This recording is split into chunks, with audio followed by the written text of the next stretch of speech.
Evangelho de João, capítulo 14, versículo 23, diz assim: Se alguém me ama, guardará a minha palavra, e meu Pai o amará, e viremos para ele, e faremos nele morada. Se alguém me ama, guardará a minha palavra, e meu Pai o amará, e viremos para ele, e faremos nele morada. Olá, bom dia!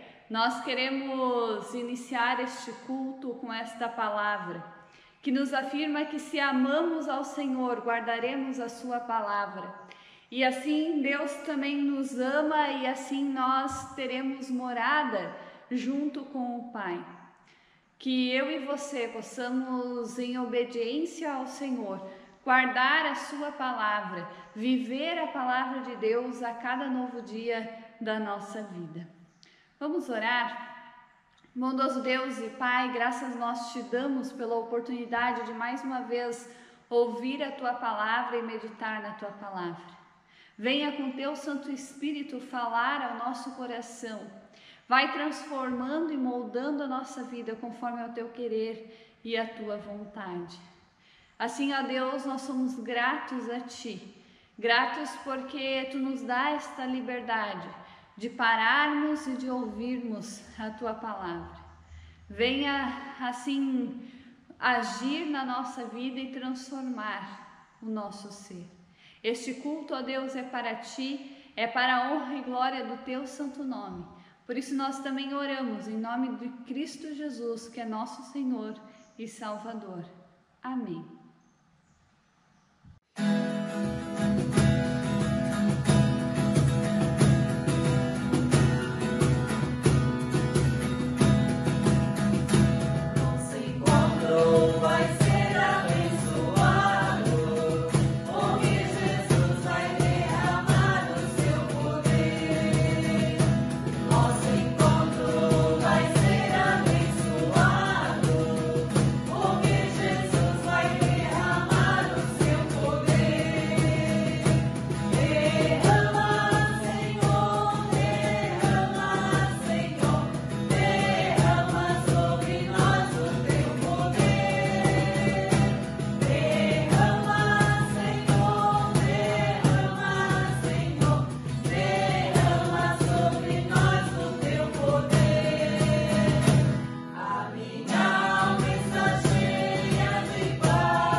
Essa semana que passou, eu não sei se você percebeu, mas eu vi muitas pessoas postando fotos dos filhos nas redes sociais, decorrente ao Dia do Filho.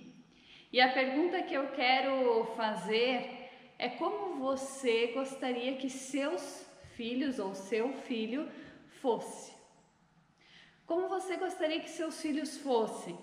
Obedientes ou rebeldes?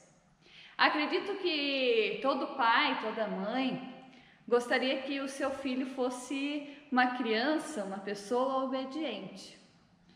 É o sonho, é o desejo de cada pai e de cada mãe ter filho obediente.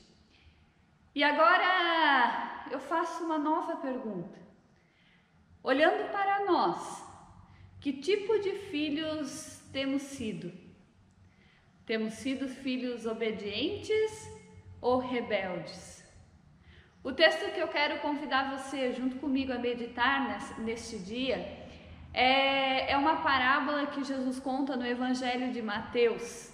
Lá no Evangelho de Mateus, capítulo 21, versículos 28 a 32. E é interessante, antes de nós entrarmos especificamente nesses versículos, nessa parábola, nós olharmos brevemente a respeito do contexto na qual Jesus conta esta parábola. Qual era a situação que Jesus estava naquele momento falando e para quem ele direciona esta parábola? Se analisarmos brevemente o capítulo 21 como um todo, nós vamos perceber que acontecem algumas tensões entre Jesus, seus ensinos, sua missão e os fariseus, os mestres da lei. Em especial, os versículos que antecedem o texto da nossa parábola é o momento em que Jesus Cristo é interrogado a respeito da autoridade. Com que autoridade ele fazia essas coisas? Que coisas são essas? Com que autoridade os mestres da lei estão perguntando? Ele fazia a purificação do templo, as curas que aconteceram. E também ele era questionado a respeito do batismo de João Batista. Se este batismo vinha dos céus ou de homens. Ou seja, é dentro de um contexto de tensão entre Jesus e os doutores, os mestres da lei, que Jesus então passa a contar esta parábola que eu quero convidar você a meditar comigo. A parábola nos relata que um homem tinha 2 filhos e este chega para o primeiro filho e dá uma ordem, dizendo: filho, vai hoje trabalhar na vinha. E este prontamente e também educadamente responde para o seu pai: sim, senhor. Porém, ele não foi. O que você acha dessa resposta deste primeiro filho? Eu penso que a primeira parte da resposta, sim, senhor, nos demonstra uma educação para com o pai. Ele responde educadamente ao seu pai: sim, senhor. Porém, a continuação da resposta nos mostra que há uma diferença entre aquilo que a boca fala e a atitude real. Sim, Senhor, porém não foi. Diante do contexto que vimos anteriormente, nós sabemos que Jesus está contando esta parábola para os doutores da lei, os mestres da lei. E ele utiliza dessa ilustração do primeiro filho para falar a respeito dos anciões e os sacerdotes que rejeitaram o ensino de Jesus. E também de João Batista, os ensinos que João Batista trouxe. E também para os próprios doutores da lei, que tinham a lei mosaica como base para a salvação. Que entendiam que cumprindo a lei já era o suficiente para obter um favor ou obter o favor de Deus, a salvação. E com isso não se tinha espaço para o arrependimento, pois se entendiam justos diante de Deus. Sim, Senhor, porém não foi. É a resposta do primeiro filho. A resposta que demonstra num primeiro momento que todo pai quer ouvir e deseja ouvir de seu filho. Que seu filho seja obediente. Porém, a atitude revela a desobediência, a rebeldia que estava por detrás. Podemos relacionar e atualizar esta resposta deste filho para os nossos dias. Acredito que este filho representa também aquelas pessoas que externamente demonstram obediência, que até mesmo frequentam a igreja, que falam a respeito de Deus, de Cristo, que se dizem cristãs, mas que internamente a desobediência e a rebeldia para com Deus os domina. Talvez podemos aqui aplicar o ditado popular que diz assim: faça o que te digo, mas não faça o que faz. Porém, a parábola ela continua e nos mostra que tem o segundo filho e que a ordem do pai para este segundo filho é a mesma: filho, vai hoje trabalhar na vinha. Porém, este respondeu: não quero. Depois, arrependido foi. Diferente do primeiro, que inicialmente responde ao pai de forma educada, este segundo já inicia sua resposta de forma bem rebelde: não quero. Ou seja, a resposta inicial não foi educada. Porém, a continuidade das suas atitudes nos mostram que depois de arrependido, ele vai trabalhar na vinha, conforme a ordem do pai. Analisando esta parábola, nós podemos perceber que este segundo filho quer representar os publicanos e as meretrizes, as prostitutas. Pessoas essas que eram excluídas da sociedade, consideradas pessoas sujas e que se encontravam longe de Deus.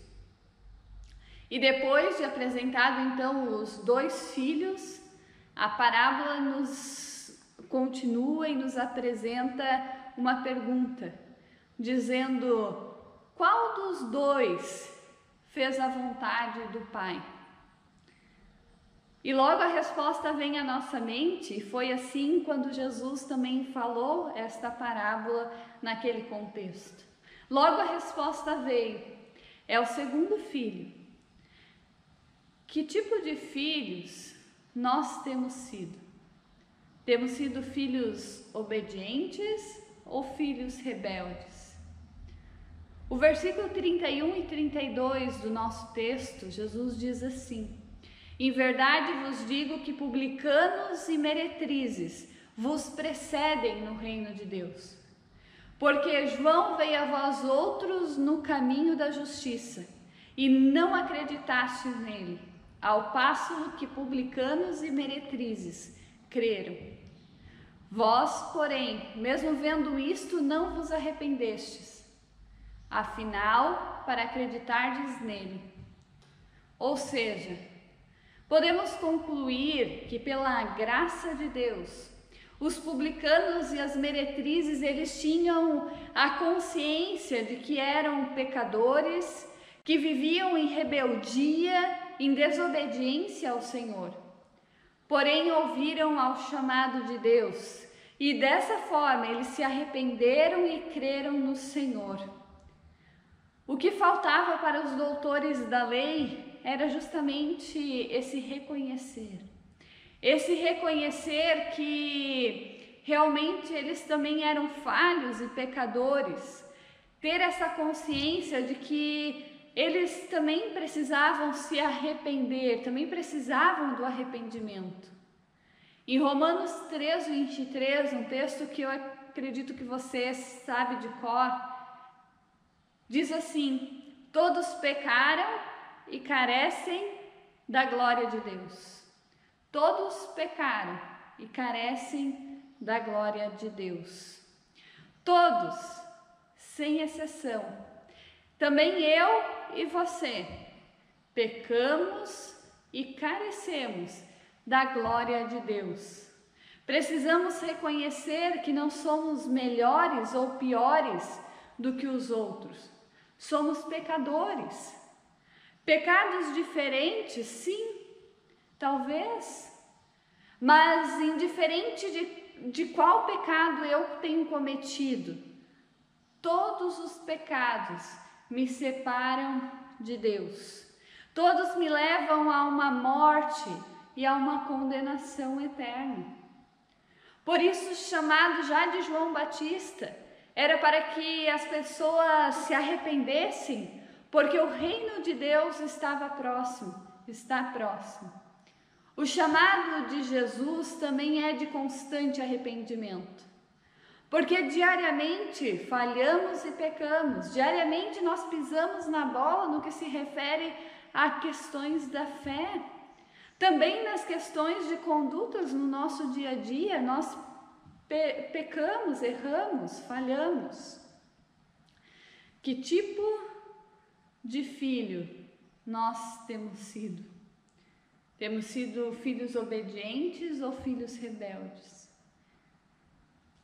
Conseguimos reconhecer que nós somos falhos e pecadores? Porque quando eu não me vejo mais como pecador, eu também não preciso mais de um Salvador. E aqui mora o perigo, porque se eu me acho tão bom assim, e que não tenho falhas, pecados, ou que sou melhor do que o outro, por que que Cristo precisou morrer na cruz por nós? Se eu não me vejo mais como pecador, eu também não preciso mais de um Salvador. E acaba que o Salvador da história, ou o Salvador da centralidade da nossa vida, acaba não sendo mais Cristo, mas o próprio eu. Então nós precisamos estar cientes de que realmente nós somos falhos, de que realmente nós somos pecadores.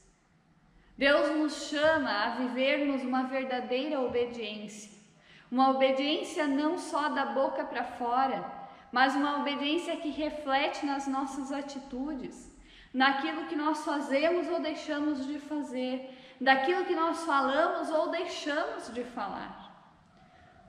Obediência essa que sempre vamos de alguma forma estar em falta com Deus, porque jamais vamos ter uma obediência perfeita, justamente pela nossa natureza que é falha e pecadora. Mas obediência é essa que precisamos diariamente e constantemente buscar, pois somos chamados a isso. Uma obediência é essa que nos leva ao reconhecimento das falhas, dos nossos pecados, ao arrependimento, à mudança de vida e de atitude. Deus, na sua graça e misericórdia, nos amou e mandou o seu Filho, para que eu e você pudéssemos receber dele perdão dos nossos pecados, vida e salvação. Como podemos então ser obedientes para com esse nosso Pai? Como podemos buscar diariamente e constantemente uma obediência para com Deus? Primeiramente, reconhecendo que realmente nós somos, reconhecendo realmente quem nós somos. Reconhecendo que nós somos falhos, que nós somos pecadores. Reconhecendo que nós precisamos sim de arrependimento. E com isso eu trago o segundo ponto. Não basta nós simplesmente saber que erramos, que falhamos e que somos pecadores. Nós precisamos nos arrepender destes erros. Arrependimento que nos faz mudar. Não basta estar somente na consciência, a certeza de que nós erramos e falhamos, e não fazer nada para mudar. Precisa acontecer na nossa vida a metanoia, uma transformação, uma mudança de atitude, uma mudança de vida. O segundo filho, quando o pai disse: filho, vai trabalhar hoje na vinha, ele no primeiro momento foi rude e respondeu: não quero. Mas ele se arrependeu. E daí mostra que a atitude dele mudou. Ele não ficou de braço cruzado, esperando talvez seu pai vir da vinha ou esperando seu pai se achegar novamente nele. Mesmo ele tendo sido rude na sua resposta, ele muda a sua atitude. E em obediência ao Pai, ele vai trabalhar na vinha. Eu e você temos a oportunidade de mudar. E Deus é o principal interessado em fazer essa transformação e essa mudança na nossa vida. Primeiro, precisamos reconhecer quem realmente somos. Segundo, nós precisamos não só reconhecer as nossas falhas e os nossos pecados, mas nós precisamos de um arrependimento que traz mudança, transformação. E terceiro, e não menos importante, nós precisamos crer em Deus. Buscar uma vida de intimidade com o Senhor, lendo a palavra do Senhor, meditando na sua palavra, que é luz para o nosso caminho.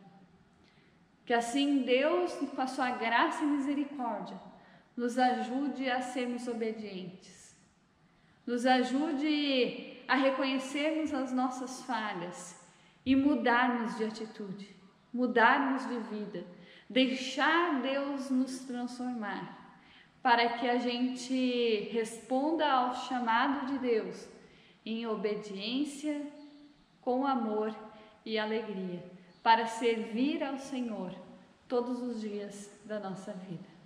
Que Deus te abençoe. Amém.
Mais uma palavra de oração. Convido você aí onde você está a abaixar a sua cabeça, a se aquietar e se colocar na presença de Deus.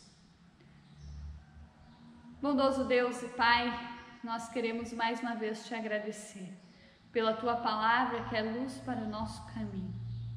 Ajude, ó Deus, a não somente conhecer a tua palavra, mas a viver a tua palavra a cada novo dia da nossa vida. Assim, ó bondoso Deus e Pai, nos ajude a sermos filhos obedientes, mesmo em meio à rebeldia da nossa natureza humana, ó Pai. Nos ajude a buscarmos uma vida de obediência a Ti, em meio às nossas atitudes, em meio às nossas falas.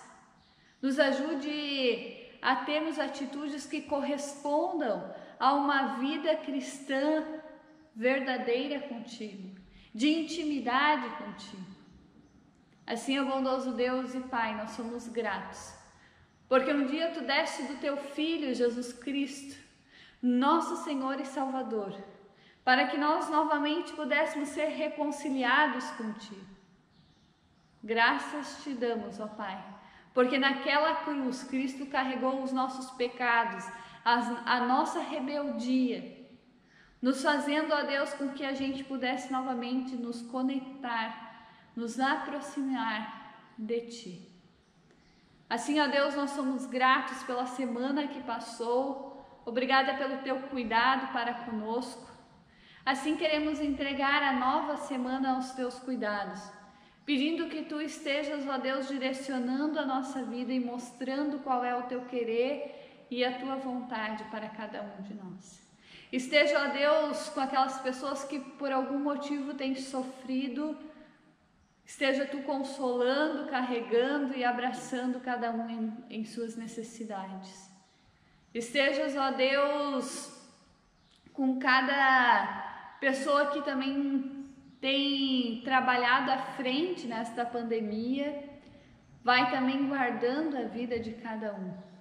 E assim, ó bondoso Deus, no mais nós queremos orar a oração que Teu Filho nos ensinou, dizendo: Pai nosso que estás no céu, santificado seja o Teu nome. Venha ao Teu reino, seja feita a Tua vontade, assim na terra como no céu. O pão nosso de cada dia nos dai hoje, perdoa-nos as nossas dívidas, assim como nós também perdoamos aos nossos devedores. E não nos deixes cair em tentação, mas livra-nos do mal, pois Teu é o reino, o poder e a glória, para sempre. Amém. Que o Senhor te abençoe e te guarde, que o Senhor faça resplandecer o rosto sobre ti, que o Senhor sobre ti levante o seu rosto e lhe dê a paz. Um abençoado dia e uma abençoada semana a cada um de nós.